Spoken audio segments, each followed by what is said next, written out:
ایک بار اکبر بادشاہ کے دربار میں ایک شخص آیا جو اس سے بھی 2 قدم آگے یعنی اس سے بھی زیادہ عقل مند تھا۔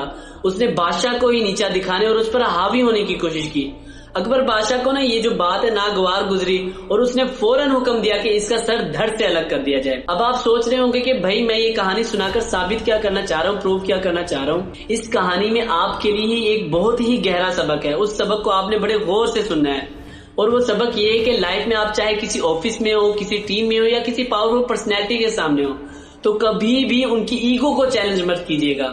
مشہور مصنف رابرٹ گرین اپنی بک 48 لاز آف پاور میں یہی اصول بیان کرتے ہیں کہ نیور آؤٹ شائن دی ماسٹر، یعنی کہ اپنے سے بڑے یا سربراہ سے زیادہ چمکنے کی کوشش مت کریں، کیونکہ جب آپ اپنے سے بڑے شخص کے سامنے اپنی قابلیت کا، اپنی صلاحیت کا اظہار کرتے ہیں تو آپ دراصل ان کی ایگو کو چیلنج کرتے ہیں۔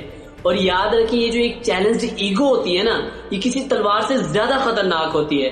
تو اب آپ کہیں گے کہ بھائی جو ہماری قابلیت ہے، جو صلاحیت ہے، اس کو چھپائے رکھیں۔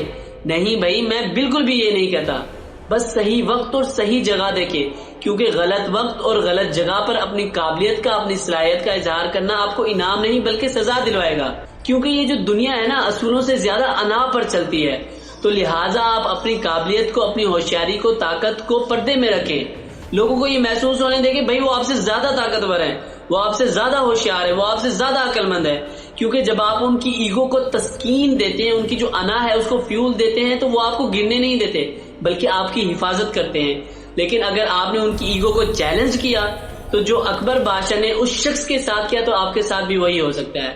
تو میری رائے یہی ہے کہ آپ اپنی ہوشیاری کو، طاقت کو چھپائے رکھیں اور خاموشی کے ساتھ، محنت کے ساتھ اپنی تیاری جاری رکھیں، اور یقین رکھیں کہ آپ کا وقت بھی ضرور آئے گا، کیونکہ آپ نے وہ مثال تو سنی ہی ہوگی کہ شیر بھی صحیح شکار کرنے سے پہلے گھات لگا کر انتظار کرتا ہے۔